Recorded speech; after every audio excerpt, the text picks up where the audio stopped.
Welcome to part 2 of my NIS 2 video series.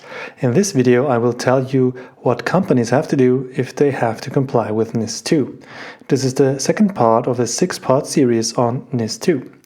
The most important requirements are cybersecurity risk management and reporting obligations.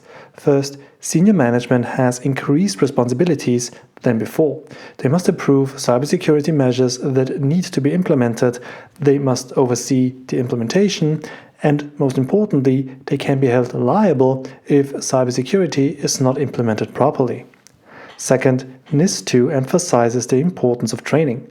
Not only do top managers have to go through cybersecurity training, they must also enable their employees to attend these trainings regularly. Training needs to cover identification of risks, assessment of cybersecurity practices, and how these measures help the company to provide its services. I will cover what NIS 2 training has to entail in part 5 of this series. Third, companies need to take a risk-based approach to cybersecurity. We talked about the fact that risk assessment is a requirement in the training, but NIS 2 also defines a risk-based approach to cybersecurity.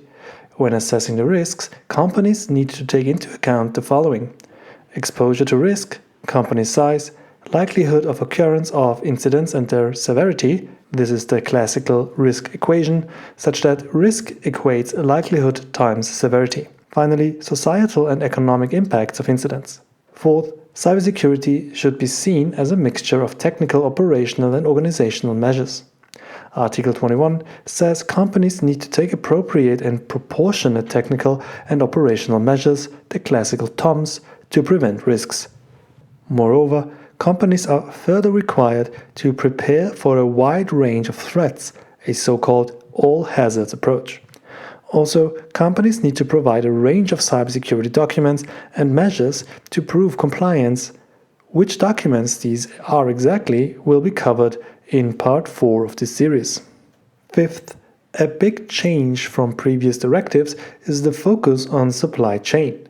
Companies have to pay attention to vulnerabilities, product quality, which can be validated if the supplier is, for example, ISO 9001 certified, cybersecurity practices, and secure development procedures of direct suppliers and service providers.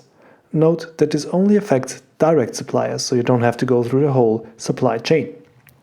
Sixth, if an incident occurs, this has to be reported to a computer security incident response team and to the users of the company's products. Seventh, and finally, member states are empowered by the directive to force companies to use only certified products and services. Right now, no member states actually defined any licensing requirements, and so we will see who really does that. So that concludes part 2. You now know what you have to do in order to comply with NIS 2. Make sure to subscribe to the channel and not miss part 3, in which I tell you the concrete steps you can take to become compliant.